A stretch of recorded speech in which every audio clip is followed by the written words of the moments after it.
Toon Link. He's the cartoony version of Link, but also in his game, Wind Waker, he's sailing around, visiting different islands, going on adventures, solving puzzles. He's got bombs, he's got boomerangs, he's got a sword. There's a lot that we could latch onto and just focus on one thing to be the focus of this character. I was first of all focused on the Toon aspect, and I thought Roger Rabbit is the embodiment of cartoon craziness, right. And I thought that could be a really fun character to play as. There was quite a few suggestions for Jake the Pirate, which is like a cartoony, more kiddie version of Peter Pan, I think. I'm not that familiar. I think it's like a Playhouse Disney one. But the bit of Toon Link I decided to focus on was the fact that in his original game, Wind Waker, he's sailing across different islands, going on adventures. So I've gone with Moana. I thought you were going to say that. Toon Link is literally just like on a little like sailboat, just like Moana. Okay, so she's obviously got her standard punches. She's one of the only characters in this who in the movie actually punches people, so that's cool. She's got her oar, which she uses to sail, but also uses to whack people with and stab people with. Maybe not stab, that's a bit much. She's also got a massive leaf that she kind of glides down on, which could be part of her getting back onto the stage. Hey, the chicken. I thought she could put the chicken out and it just walks along the stage, and when it gets to someone it just like pecks them. When she meets the Kakamora pirates, she uses this like harpoon that's attached to a string, so I thought she could literally harpoon people. That's fun. But her main sort of character mechanic I decided to go with, which I think is quite exciting, is water. So in the movie, she can't control water, but she's like one with the water. Like the water brings her back onto the boat. Right. It like moves things. So I thought she could use water to her advantage. Maybe it makes her move like really fast across the screen, like the water gets behind her like a wave. Or maybe rather than grabbing people and throwing people, she uses the water to engulf them and like chuck them off kind of thing. That's cool.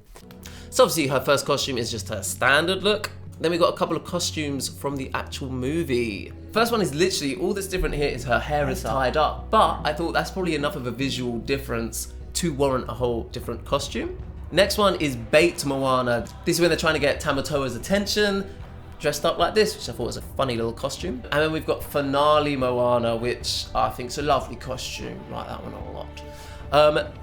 Then for the final four ones, I decided to do color swaps to represent Disney princesses that I see similarities with Moana. First one is a fellow islander. I've gone with Lilo. Maybe it is a grown-up Lilo. Kind of, that's what it's representing, right? Lilo when she's a teenager. For the next princess, I've gone with someone who is known for their strong personality and their big curly hair. Merida from Brave. Okay. But the reason I chose the next princess is because they both wear a two-piece. Jasmine!